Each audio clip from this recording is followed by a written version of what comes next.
Assalamualaikum warahmatullahi wabarakatuh. Bro, mari kita lanjutkan kajian kitab At-Taqriratus Sadidah. Ini adalah part ke-22. Masih tentang sunnah-sunnah wudhu. Kali ini kita akan bahas sunnah-sunnah wudhu yang terdapat pada pertengahan kita atau saat kita membasuh kedua tangan. Bismillahirrahmanirrahim. Ats-tsalisu as-sunanul lati fi athna'i ghuslil yadaini. Yang ketiga adalah sunnah yang terjadi saat pertengahan kita membasuh kedua tangan.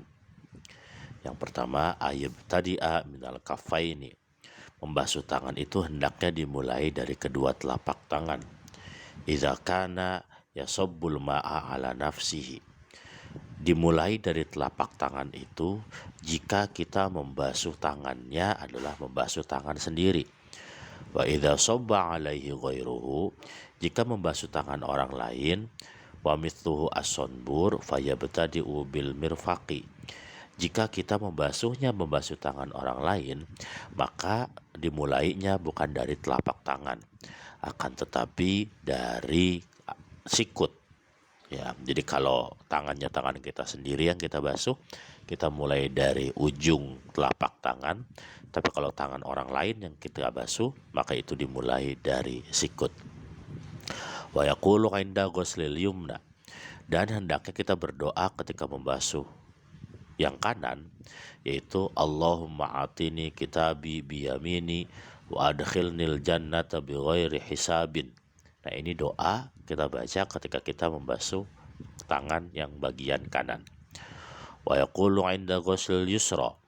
Dan berdoa ketika membasuh tangan yang kiri, Allahumma inni a'udzubika an tu'tiyani kitabi bishimali au min wara'i dhuhri.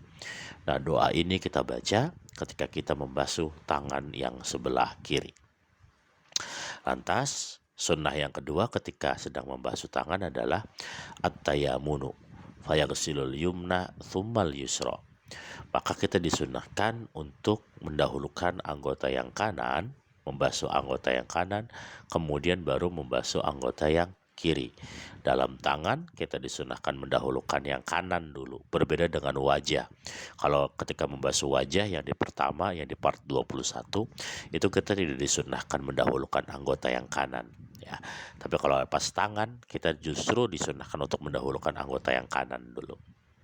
Yang ketiga, ad-dalku, yaitu menggosok-gosok. Jadi bukan hanya sekedar kena air saja, tapi kita juga disunahkan untuk menggosok bagian tangan kita supaya kita yakin bahwa kotoran ataupun sesuatu yang mencegah masuknya air ke dalam kulit itu bisa hilang, ya. Jadi yang ketiga itulah disunahkan untuk menggosok-gosokkannya.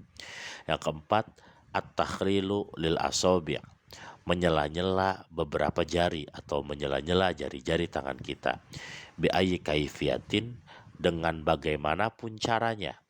Mau pakai apa kek, yang penting jari-jari tangan kita nih yang di tengah-tengah ini nih itu di sela-sela, ya.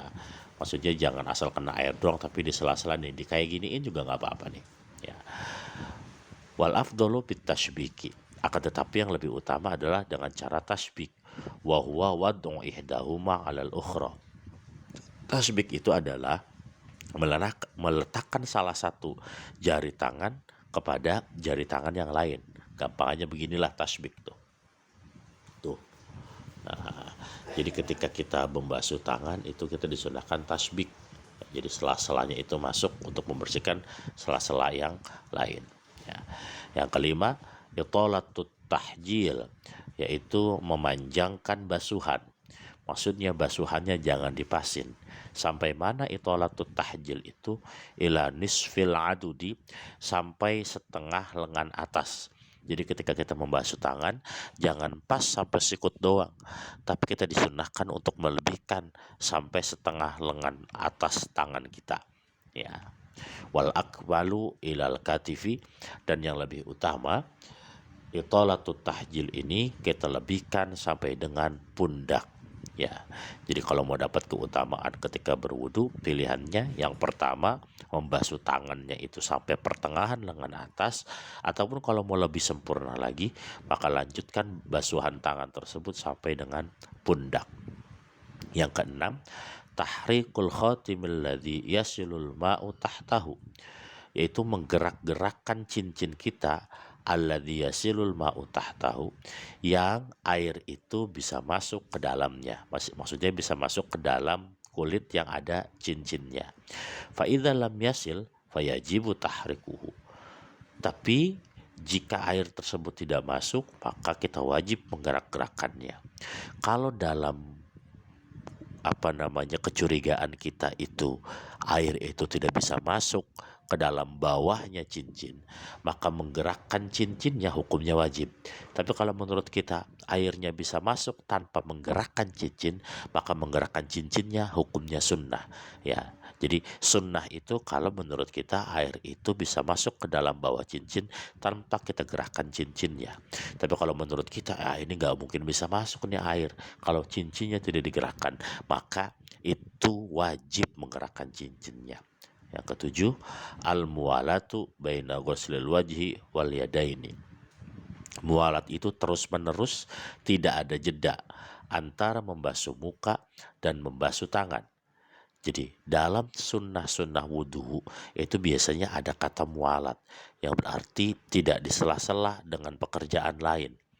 Maksudnya, kalau kita sudah selesai membasuh muka, langsung kita lanjutkan dengan membasuh tangan. Ya, karena memang melangsungkan basuhan tersebut bukan sebuah rukun, tapi adalah sebuah kesunahan yang kita sebut dengan sebutan mualat.